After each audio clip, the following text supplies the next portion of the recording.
People are sharing their recollections and memories of meeting former President Jimmy Carter. That includes the president of a triad college. Bennett College president Suzanne Walsh met Mr. Carter a couple of years ago. He was actually the one who told her, quote, "You're famous." And joining us now is President Walsh of the aforementioned Bennett College. President Walsh, thank you for your time today. Thank you so much for asking me to be here. So President Walsh, let's just take me back to that day. You met Jimmy Carter. What were the circumstances surrounding that? Oh my gosh, it was incredible. So it was 2017, and I was working at the Bill and Melinda Gates Foundation, and I was getting ready actually to get on stage to interview Bill, Melinda, and Warren Buffett. Jimmy Carter was a special secret guest. I met him backstage as we were all heading to the stage. And what was that conversation like? Why did he tell you were famous? He had heard of you, I presume? Oh my gosh. Either he had been briefed about who I was, because I do not have any illusions that I was famous. But there's something about the way that he just genuinely connects with people. And it made me feel famous. Like I was like, oh my gosh, maybe I am. And it's just, I think that really makes a big difference in terms of his leadership quality. And I learned quite a bit, even in that brief moment of, oh, that's how to greet somebody, make them feel fabulous. In the tweet that you shared with the photo, you called him an authentic leader, someone who was ahead of his time in many ways. Could you expand on that?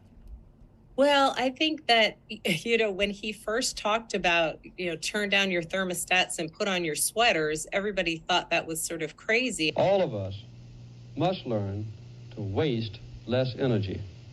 Simply by keeping our thermostats, for instance, at 65 degrees in the daytime and 55 degrees at night, we could save half the current shortage of natural gas.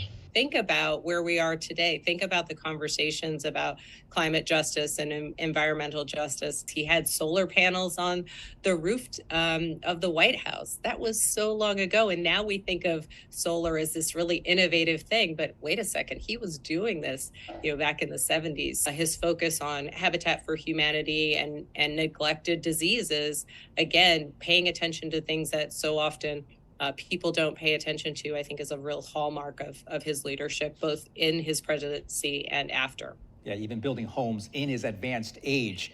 President Walsh, when you were growing up, there was chatter around the family about President Carter because there's a relative that could have potentially served in the administration? I know, isn't that crazy? So my uncle Regis Groff from Denver, Colorado, there was chatter in the family that if President Carter won that second term, that my uncle Regis was going to be asked to serve in the administration. My uncle Regis's son went on to actually serve in the Obama administration. So I think there's a clear family lineage of connections in terms of political appointments. So okay. Yes, I think it was real. Okay, maybe one of the great what-ifs in the Walsh family yes. history. That is the president of Bennett College, Suzanne Walsh. Thank you so much for your time today. Thank you so much.